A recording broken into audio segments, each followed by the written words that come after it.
período bíblico, que é o período do cativeiro babilônico. Mas eu quero voltar só um pouquinho antes, irmãos. Biblicamente, aconteceram 3 cativeiros. Do livro de Gênesis, final de Gênesis 49 para 50, capítulo 1 de Êxodo, acontece aquele primeiro cativeiro, que a gente já estudou muito isso aqui, já foi muito narrado, que é o cativeiro egípcio. Vocês conhecem? Todo mundo conhece? Tem série na TV e tudo, né, irmãos, que fala sobre esse cativeiro aí. O pessoal passou muitas coisas ali, foi um cativeiro muito doído, um período muito difícil. Se bem que eu gosto de frisar que Deus avisou Abraão.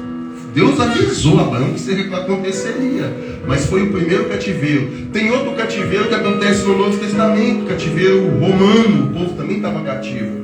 E uma das motivações, um dos motivos que levou Judas a se decepcionar com Jesus, foi porque Judas pensava que Jesus viria, ia chamar toda a nação, eles iam se rebelar contra Roma, eles iam derrotar Roma. E havia uma mudança muito drástica. Quando Judas, vixe, e Jesus falava: o meu reino não é aqui da terra, o meu reino é da onde? Aqueles, Judas, investiu errado. E desistiu de tudo. Cativeiro romano. Mas esse cativeiro aqui é o cativeiro babilônico. No ano 640, antes do cativeiro, Deus levantou um profeta por nome de Isaías. E Isaías fez questão de avisar que a mão de Deus viria muito forte contra o povo de Deus.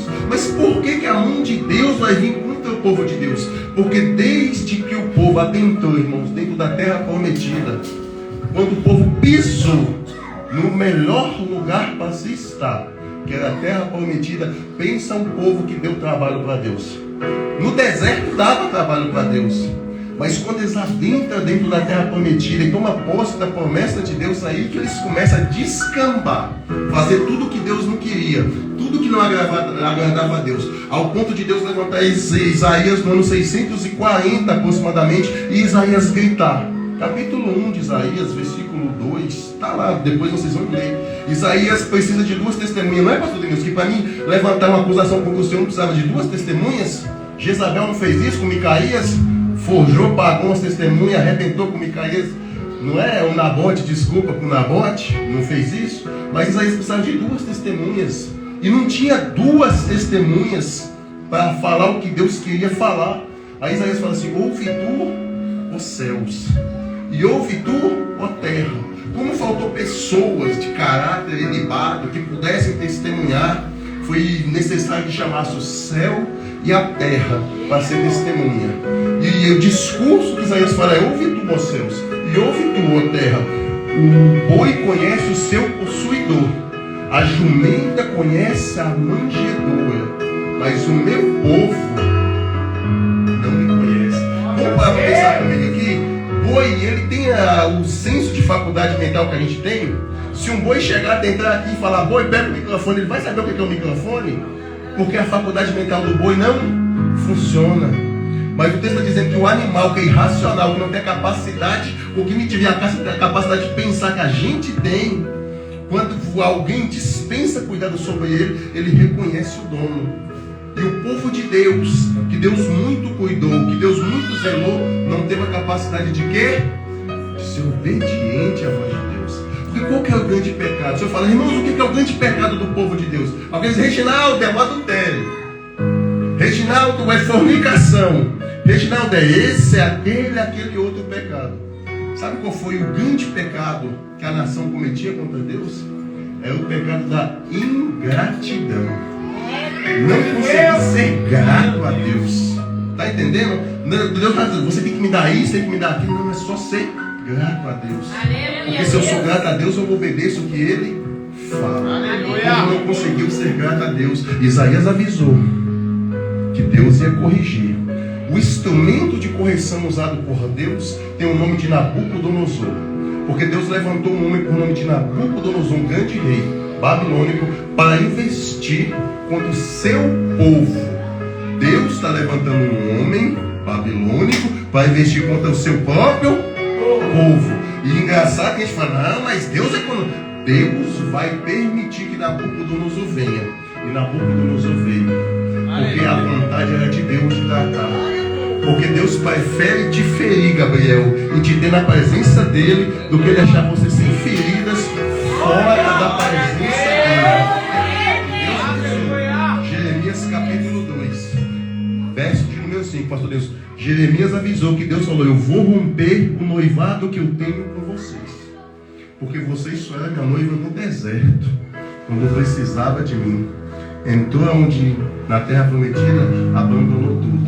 Ano 605, o bisturi Nabucodonosor veio. Quando Nabucodonosor veio no ano 605, ele arrebenta já com Jerusalém. Mas na primeira leva ele vai pegar a turma que faz parte da realeza. Dentro desse está Daniel, Ananias, Azarias e Misael, o Beltesazar, Sadraque, Mesaque e Abednego. E ele leva. A primeira leva foi para dentro do palácio, para dentro da realeza. Ele só pegou na primeira investida contra Jerusalém a turma do sangue nobre, a turma boa, os ricos, abastados, e levou para dentro da Babilônia, colocou lá no palácio. Acredita-se que era cerca de 200 a 400. E de 200 a 400, só quanto se portaram como homem e mulher de Deus, como deveria se portar? Só 4. A segunda investida foi no ano 597. Aí ele já veio para moer. Nessa levada, ele vai levar cerca de 10 mil homens. 10 mil. Ele vai pegar sacerdotes, vai pegar levitas e vai levar para fora dessa cidade e colocar num rio chamado de Rio Quebar. No ano 593, ele arrebenta com tudo. Vai destruir tudo. Dessa vez ele não vai levar ninguém. Porque o que ele achava e julgava ser bom, ele já tinha levado na primeira e na segunda investida. Na terceira, o que ele vai fazer? Vai queimar as portas da cidade, vai derrubar os muros da cidade, vai deixar Jerusalém em estado de vergonha, vai arrebentar com tudo. Quem ficou, pastor Gabriel, quem ficou na terceira leva, isso aqui é a história que está dizendo e é verdade. Eles não tinham recursos nenhum. Era, se fosse, a gente vai, os piores dos piores ficaram em Jerusalém. E Jeremias ficou lá. Então, ao mesmo tempo, Deus trabalhou como?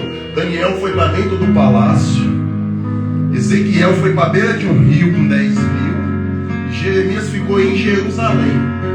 Deus foi com Daniel, que teria de tudo, mas Deus também ficou onde Jeremias estava, não tendo nada. Só um adendo para nós continuar na nossa introdução. Ao mesmo tempo, Deus quis tratar e fazer a sua obra com quem tinha tudo.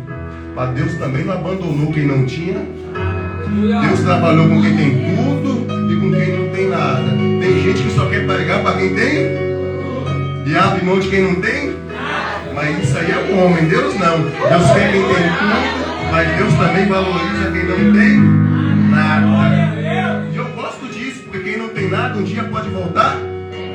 Mas Deus trabalhou com os três públicos. Daniel trabalhou com Ezequiel e trabalhou com Jeremias. Aí só para nós fazer outro adendo aqui, para nós continuar, pensa comigo. Dentro do palácio tem alguém de Deus. Mas vamos supor que um dia, pastor Daniel olhasse e falasse: Deus, eu estou aqui no palácio, mas o Senhor me chamou para essa obra e me deixou só. Daniel podia falar isso? Que estava sozinho, Gabriel? Por que ele não podia falar? Porque na beira do rio Quebar tinha quem? Dentro de Jerusalém ficou quem, pastor Daniel? Jeremias. Jeremias lá em Jerusalém podia baixar a cabeça e falar: Deus, o Senhor me chamou para essa obra, tem 40 anos que eu prego e o Senhor me deixou só. Mas se ele fala isso, Deus ia falar o que para ele? Sozinho tu não está. Porque se você está aqui na beira do rio da Babilônia, tem quem? Tem Ezequiel. Dentro do palácio tem quem? Tem Daniel. Não fala que você está sozinho, porque eu não chamo ninguém para me deixar na minha obra sozinho. Nós não estamos o quê? Nós não estamos desamparados. Deus não te deixou sozinho para a obra que Ele te chamou. Se eu provar isso na Bíblia, você dá glória a Deus com mais convicção? Esse no capítulo 3, a sarça queimou. Moisés entendeu, eu sou um chamado do Senhor, vou fazer tua obra. Capítulo 4, Moisés vai lá para o Egito e fala com o faraó. Moisés ficou com tanto medo que o pastor Gabriel falou no começo, no texto, gente. Moisés ficou com tanto medo de voltar para lá, porque ele tinha matado o homem que ele fez o quê? Até gaguejando começou. Eu não sei falar. Deus, Moisés, o Senhor vai me deixar sozinho. Moisés, chama Arão e coloca Arão para andar com você. Aleluia. Sabe por quê, Moisés? Eu não chamo ninguém para deixar sozinho. Você não está sozinho. Elias, 1 Reis, capítulo de... Depois que ele destrói com 850 profetas, pastor Denilson, o que ele faz? O Senhor e a gente conversou aquele dia. Ele sai correndo, abandona o moço, senta debaixo de um pé, diz, está lá, e Deus chega lá e fala, Elias, o que tu está fazendo aqui? Deus, eu estou sozinho. Todo mundo se foi. Não tem ninguém para ficar comigo. Deus deve olhar para ele e falar, toma vergonha no meio da tua cara, Elias. Tem 7.000 joelhos que não se dobrou para Baal, não se dobrou para Sera. Eu não chamei você para te deixar o quê? Porque se tem uma coisa que não estamos é o quê? Alguém vai falar, é só Velho Testamento. João 14, o Senhor pregou. Não se turbe o quê? Na casa de meu pai.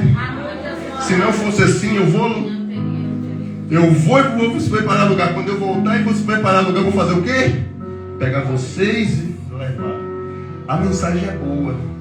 Mas quando ele fala isso para o colégio apostólico, que representa a igreja se preocupou.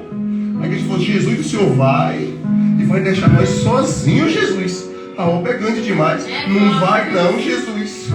Fica conosco. A igreja não quer que Jesus vá, Gabriel. Mas se Jesus não chega na cruz, pastor Denilson, a gente não estava tomando Santa Ceia aqui hoje, não. A gente não estava comemorando e agradecendo a aliança com ele, não. A gente só está participando disso hoje porque ele foi para a cruz. Porque o propósito de Jesus sempre foi chegar na cruz. Ele tinha que vencer ela. Mas a igreja não vai porque nós vamos ficar só. Aí ele fala, sozinho eu não deixo ninguém para a obra que eu chamo. Já que a obra da igreja é árdua, já que a missão da igreja é arrebentar com o inferno e tirar as almas de lá e trazer para a minha presença, não vou deixar a igreja sozinha. Eu vou, mas eu vou rogar ao Pai. E adivinha quem é que o Pai vai enviar? O Pai vai enviar aquele que está dentro do teu coração, te incitando a louvar e glorificar o nome dele. O Pai enviará o Consolador, e o Consolador vai ficar conosco até o fim dos tempos. Quem tem a presença dele na vida, só para me ouvir uma vez. Agora pergunta para quem está do seu lado, vai dizer para mim, você está sozinho ainda? Você está sozinho?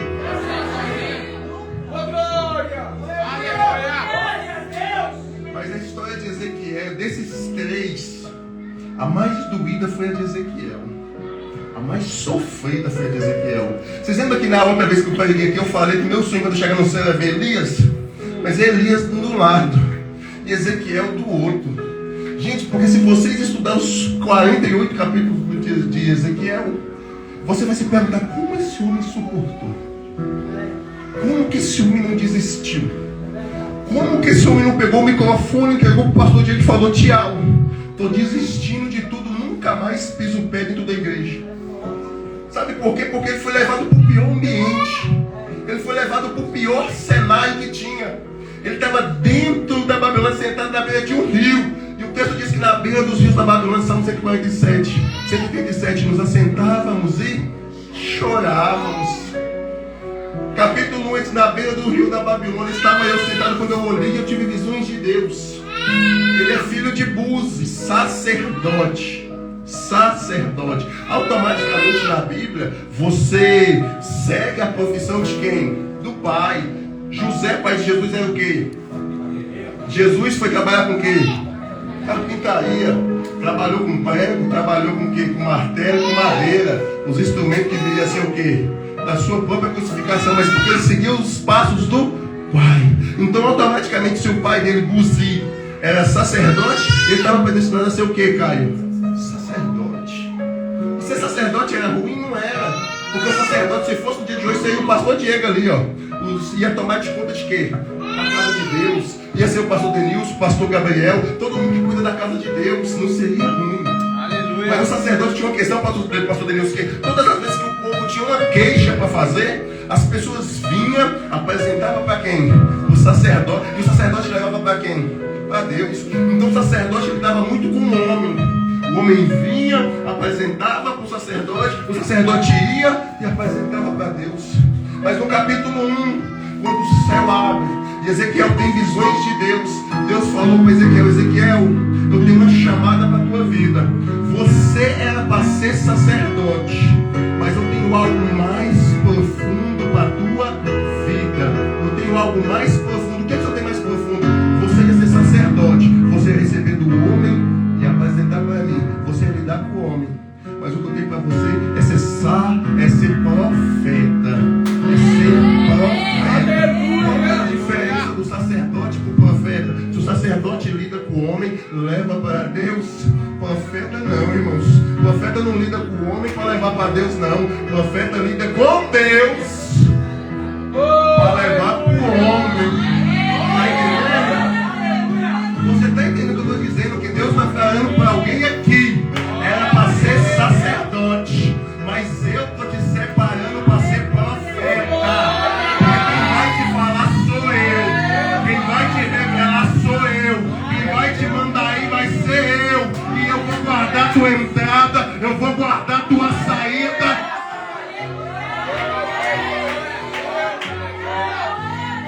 Sabe quantas vezes no livro de Ezequiel aparece a palavra assim diz o Senhor? Cerca de 95 vezes. Assim diz o Senhor. Ezequiel, você vai fazer a minha obra debaixo do assim diz o Senhor. Eu não vim aqui para falar de mim, não tem nada para falar de mim. Eu não gosto que alguém pregue e desabafe. Eu gosto que alguém venha, assuma o microfone e venha debaixo do assim diz o Senhor. Sabe o que vai mudar minha vida, a sua vida, Adilson? Sabe o que vai mudar a sua vida, Gabriel? O pastor Denilson é o que, quando o pregador pega o microfone, fala assim diz o Senhor. Porque o que Deus fala é que muda a nossa vida. Não é o que a gente fala, não é o que a gente acha. O que vai mudar a minha e a sua vida é o que diz Deus. Então quer pregar, prega, quer louvar, louva, mas vem debaixo do assim diz o Senhor. Assim diz o Senhor. Se não vier debaixo do assim diz o Senhor, eu não quero ouvir. Mas isso é o capítulo 1, tá? Eu vou estender para nós ganhar tempo, irmãos, vou ser rápido agora. O capítulo 2 de Jeremias. Capítulo 2 de Jeremias. O texto diz: Filho do homem, ponte em pé. Pera aí. O cara acabou de ter visões de Deus. Aí a gente vira uma página, uma folha, gente. Próximo capítulo, filho do homem, ponte em pé. Como é que pode? Mas ele já não estava em pé, não teve visões de Deus no capítulo 1. A gente pensa que Ezequiel está jogado no chão, prostrado. Será que é isso que acontece aqui, gente? Ele está caído, sem condição nenhuma? Não é. Quando fala ponte em pé, se coloque em condições de escutar a voz de Deus. Se coloque em condições de escutar a voz de Deus. Por que ponte em pé? Porque Salmo 137, na beira dos rios da Babilônia, nos assentávamos. Nos assentar aqui fala de uma aceitação de derrota. Fala de uma aceitação de uma condição de adversidade. É você aceitar. Eu estou na situação de adversidade e eu não quero mais lutar. Isso que a Bíblia fala. Nos assentamos. Quando foi que a vida do filho pródigo mudou? Quando ele falou: eu me levantarei, eu vou até meu pai e eu vou falar para o meu pai: Pai, eu pequei contra Deus e eu pequei contra você. Está entendendo? Não aceita, não é tempo de se assentar. Deus está dizendo: filho do homem, se põe de pé e eu falarei contigo. Reginaldo, eu venho para o culto, eu não escuto a voz de Deus. A questão é o pregador que não está sendo usado por Deus, ou é você que não está em condições de escutar a voz de Deus porque não se colocou de pé? Eu podia dar mais umas, mas eu vou quero continuar, porque eu quero chegar no capítulo 3, irmãos. Ezequiel, eu quero colocar uma responsabilidade sobre a tua vida. Senhor, qual responsabilidade? Tu está indo pregar com um povo de dura serviço, com um povo obstinado em desobedecer a minha palavra. Que povo é esse, pastor Denilson? É o desviado lá fora, que é um povo obstinado de dura serviço? O texto diz, a casa de quem? A casa de Israel. Se fosse nos dias de hoje, Deus está dizendo, Ezequiel, pastor Gabriel, estou te levantando. Não é para ir debaixo do viaduto e pregar para o morador de rua. Não é. Você vai entrar dentro da assembleia e vai pregar para quem já conhece. Está entendendo? Você vai pregar para crente, você vai corrigir crente, você vai exortar crente, e você vai trazer o coração de crente para voltar para a minha família. Está entendendo? Eu sei, meu irmão, pregar para a gente lá fora é fácil. Difícil virar para quem já conhece e falar algumas verdades. Muitas vezes eu sei que é difícil. Mas Deus faz com Ezequiel. Eu vou colocar uma responsabilidade, Ezequiel, porque pregador da palavra sem responsabilidade não tem credibilidade. Qual é a responsabilidade? Se eu te mandar pregar e você por medo não pregar, eu vou requerer o sangue da tua mão. Então, se Deus está mandando falar, fala. Se Deus está mandando fazer, faz. Mas obedece a vontade de Deus. Eu vou ganhar tempo. Capítulo 4. Deus virou pelo pastor Deus, falou assim, Ezequiel, 390 dias deita numa cama e fica para um lado só. 390 dias. Depois Deus falou, Ezequiel, agora depois de 390 dias, pastor, e não é parábola alegórica, isso aqui é literal. 40 dias depois, Ezequiel, gente, 390 dias sim, ó. Aí depois, 40 dias, Ezequiel, pro outro lado. Tá bom, Senhor.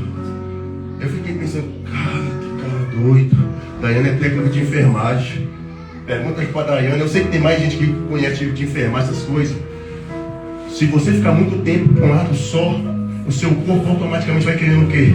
Uma doença chamada escara. De tanto ficar com um lado só, seu corpo começa a se comer para a tua posição. Então me fala que, e 390 dias nessa posição assim?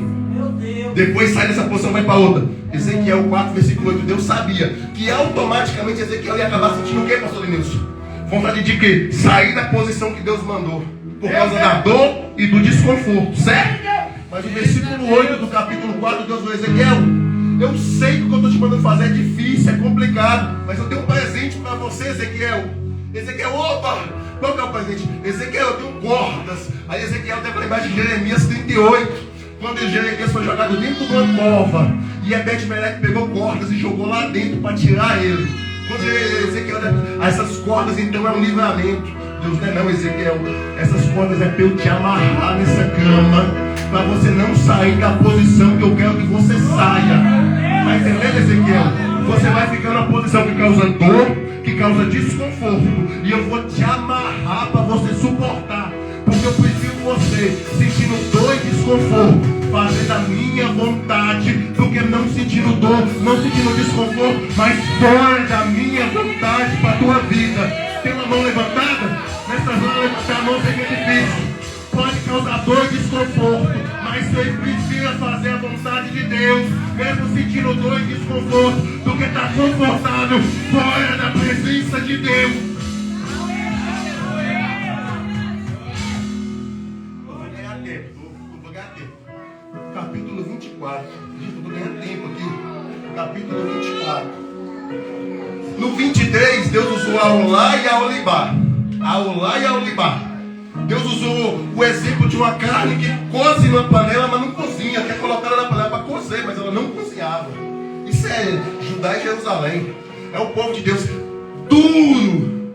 Aí depois que ele falou assim, eles é uma carne dura, uma carne que não cozinha. Isso é ruim. Isso é ruim de mexer. Aí comparou com a Olá e a Olibá, duas meretrizes. Está entendendo?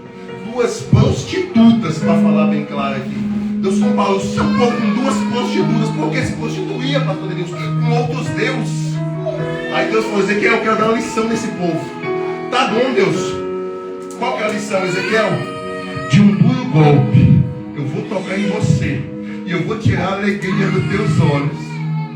Você não vai abaixar a cabeça, você não vai plantear, você não vai demonstrar tristeza. Irmão, se é Reginaldo e Deus fala isso para mim, sabe por que eu ia ficar triste? Porque Deus falou isso para Ezequiel na manhã. Eu vou tirar a alegria dos teus olhos. Naquela tarde, a esposa de Ezequiel morreu. Mas Deus falou, não abaixa a cabeça, não se lamenta e não planteia.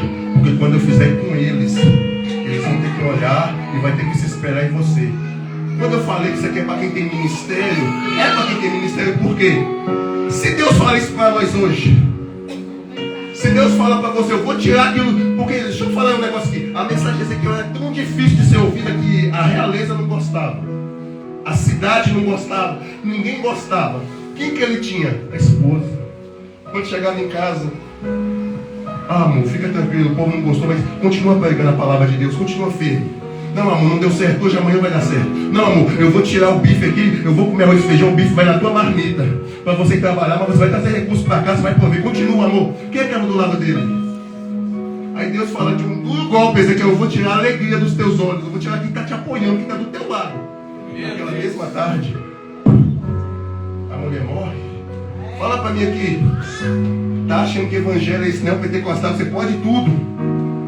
Que não tem, Deus não exige nada de nós. Ezequiel está vivendo a palavra de Deus aqui, pastor Denilson, pastor Gabriel, pastor Diego. Glória! Viver o ministério de Deus é fazer a vontade de Deus. Alguém postou e eu vi no stories. Tudo que Satanás quer que eu faça com a vontade, pastor Denilson. Está entendendo? Abra mão da tua vontade e viva a vontade de Deus. Tem coisas que quem tirou da nossa vida foi Deus. E não foi por causa de perda, não foi por livramento, foi simplesmente por cumprimento do propósito de Deus para a tua vida. Está entendendo? A questão é, Ezequiel, vai doer, vai. Tu vai chorar, tu vai. Mas parar, você não vai parar, Ezequiel. Pode doer, pode estar machucando, mas levanta a tua cabeça e continua. Levanta a tua cabeça e continua. Cadê quem aqui, apesar da dor, não vai parar? Quem aqui, apesar do sofrimento, não vai parar? Quem aqui, apesar das adversidades, não vai parar? Vou concluir, estou quase concluindo 2 capítulos. Você me dá mais 2 capítulos, eu entrego? 2, só 2. Ezequiel capítulo 37. O texto diz, Ezequiel 37, versículo 1. E a mão do Senhor me pegou em que, pastor Deus? Espírito. Na carne. Foi na carne? Foi nu? Me pegou nu e me levou para Mas foi na carne, pastor Deus. Foi não? Foi no Espírito. Tem certeza? Foi no Espírito. Pastor Denilson falou que é professor da escola bíblica. Se tiver errado, você escapa dele. A mão de Deus veio, pegou Ezequiel nu e levou para dentro de vara de ossos. Olha que coisa interessante. Paulo fala que nós somos templo do certo? Vocês concordam? Paulo fala que nós somos templo do Espírito Santo. O templo, se a gente for pegar no Velho Testamento, ele possui quantas partes? Ele tem átrio, ele tem lugar santo, e ele tem Santo dos Santos, ou Santíssimo Lugar. São 3, certo?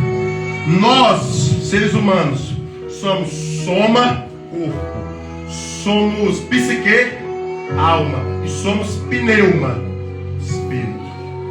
As 3 partes. Paulo falou na carta aos Coríntios que o homem natural, ele não discerne as coisas porque as coisas do espírito se discernem. Então o homem na carne, ele tem coisas que ele não vai conseguir discernir, porque só vai conseguir discernir se for nu. Deus pegou Ezequiel e levou, porque Deus sabe, na carne não vai dar certo, na carne não vai entender. Se eu quiser que ele entenda o que eu tenho para a vida dele, eu vou ter que levar ele no Espírito, na soma, no corpo. Eu entro no ato. Está entendendo? Na psique eu adentro no lugar santo. Mas só no pneuma, no Espírito, eu consigo adentrar dentro do Santo dos Santos. Mateus 4, Jesus falou o quê? Meu Pai procura os verdadeiros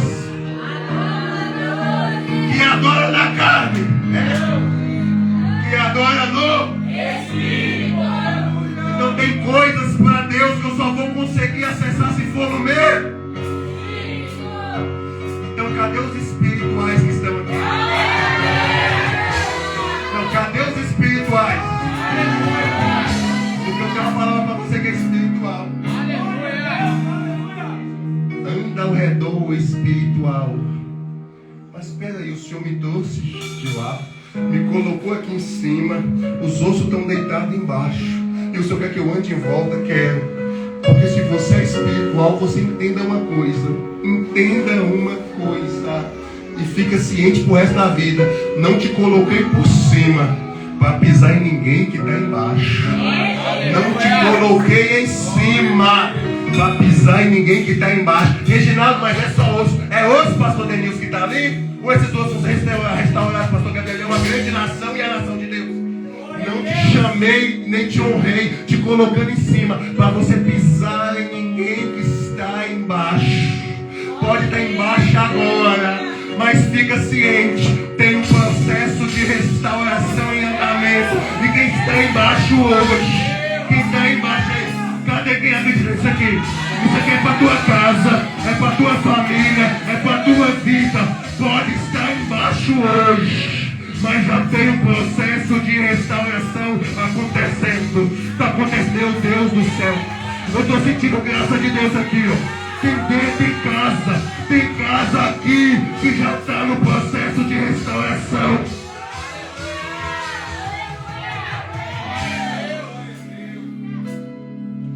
Vou encerrar capítulo 47. Vou parar aqui agora. Se deixasse eu ia. Capítulo 47. O que acontece no capítulo 47? Gente, 10 minutos eu entrego o microfone. 10 minutos. O que acontece no capítulo 47? É tudo falando da vida. Porque ministério não é um dia, é uma vida. Processo não dura um dia, irmão. É uma vida. Tá entendendo? Crente, cristão. Processo é uma vida. Capítulo 47. Ezequiel viu um homem com cordel de medir. Ele mediu, Gabriel, ele media 1000 côvados. Falava para Ezequiel, vem Ezequiel. Ezequiel pregou e a água bateu aqui. Aí mediu mais 1000, chamou Ezequiel, a água já batia. Quem já foi na praia ou no mar aqui? Quem já foi? Tem uma vez em São Paulo, eu fui com tanta sede para dar um mergulho no mar.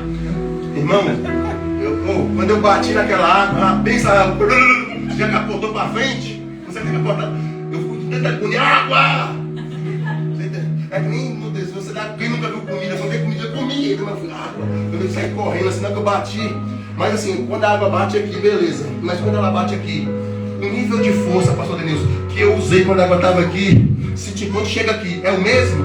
Ou ficou mais pesado? Não é mais difícil de andar, gente? A água não exige mais. Quando ela bateu no peito, não vai exigir muito mais. Até chegar no quarto e mergulhar. Isso aqui é um símbolo da vida cristã. Sempre exigirá de nós, minha irmã, mais esforço, mais empenho. Aleluia! Se aprofundar nas coisas de Deus sempre vai exigir mais de nós. Não exige, não, exige.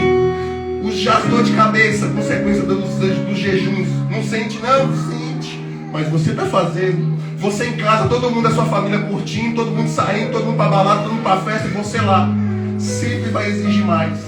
Sempre vai cobrar de nós mais. Fazer as coisas de Deus sempre vai requerer de nós mais. Glória a Deus. Até que chega no ponto do mergulho, mas não é isso que eu quero falar. Até chegar no versículo 8. Quando ele sai daquilo ali, porque a última estágio dava mergulhar, beleza. Mas chega num ponto que o Senhor fala para ele assim, Ezequiel, essas águas saem daqui, elas alcançam o mar morto, e quando alcançam o mar morto, as águas desse mar são saradas. É um rio. Esse rio, a gente vai ver esse rio, tá? Fica sossegado. Esse rio da vida a gente vai ver, o Gabriel canta ele, a gente vai ver esse rio um dia. Mas me fala uma coisa aqui, a água do rio, ela sai, ela encontra a água do mar, e a água do mar é sarada, gente.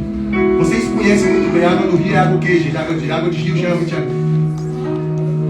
E a do mar? Automaticamente todas as bacias hidrográficas do Brasil e do mundo, elas desaguam onde, pastor Denilson? Quando elas desaguam lá, a água que ela doce se torna o quê, pastor Gabriel? Automaticamente.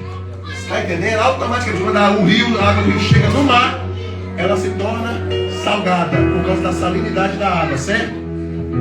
Vamos rasgar essa Bíblia então? Porque a Bíblia está dizendo que a água do rio, ela chega no mar, e ao invés dela ficar salgada, ela sara Como é que pode? O mar não é maior do que o rio? O mar é muito maior, o rio é pequeno. Era para a água do rio, quando chegar no mar, ela se tornar salgada. Mas o texto da Bíblia está dizendo que a água, quando ela chega no mar, o mar que é salgado se torna doce, se torna potássio, se torna água sarada, uma água curada. Aí eu fui falar, Deus, por quê?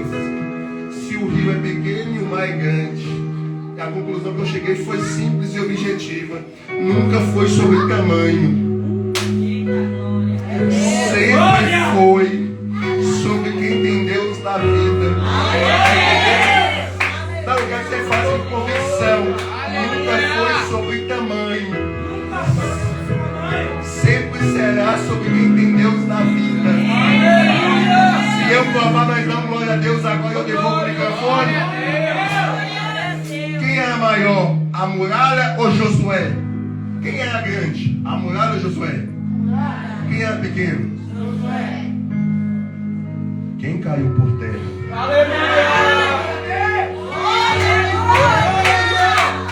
Quem era maior? Quem era o grande? Davi ou Golias? Quem era o pequeno? Quem tinha Deus na vida? Só para o inferno escutar. Quem foi que caiu por terra? Porque nunca foi sobre tamanho. Sempre será. Sempre será. Sempre será sobre quem tem Deus na vida. Quem tem Deus na vida aqui para dar um grito de glória a Deus. Quem tem Deus na vida para louvar e para glorificar o nome dele. Eu tenho uma palavra para a sua vida e eu vou devolver o microfone agora. Só pega essa palavra para a sua vida e eu devolvo o microfone agora. Faltam 30 dias para o ano acabar. Positivo? Eu estou sentindo graça de Deus. Eu vou entregar isso aqui e devolvo o microfone. Ainda esse ano, se prepara para ver gente grande sendo influenciado por pessoa considerada pequena. Para você entender que é para você, eu vou ser mais específico. Se prepara para ver você que foi considerado pequeno, pequena, mas Deus vai te usar e você vai influenciar gente grande. Tem gente grande que vai ser influenciada por você, porque nunca foi sobre tamanho, sempre será sobre Deus. Reginaldo, mas a população são 7 bilhões de pessoas e todas elas estão contra mim, beleza. Jesus está do seu lado? Se Jesus estiver do seu lado, pode vir os 7 bilhões que não tem possibilidade. Só fala para quem está do seu lado assim, ó. Só fala para quem está do seu lado. Eu tenho Deus na minha vida. Eu tenho Deus na minha vida. Eu até sou considerado pequeno. Mas você vai ver o que esse pequeno, cheio de Deus, vai fazer ainda esse ano.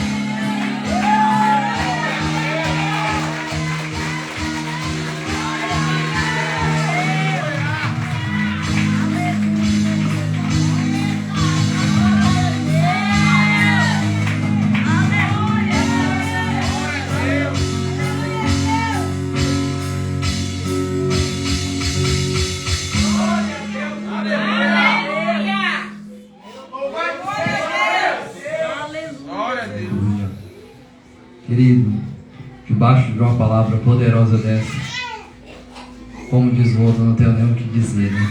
Diante do que Deus fez. Querido, eu sei que debaixo dessa palavra existe uma alma aqui que entendeu que é na sua pequenez que ele precisa se juntar com o maior. Por isso essa noite eu quero te fazer, querido, essa pergunta. Se tem alguém aqui essa noite que quer aceitar Jesus, se tem alguém aqui essa noite que quer reconciliar com Cristo, de entender que é sendo pequeno, debaixo da mão dele, que eu me torno grande. Aleluia. Tem alguém aqui essa noite que quer reconciliar com Cristo?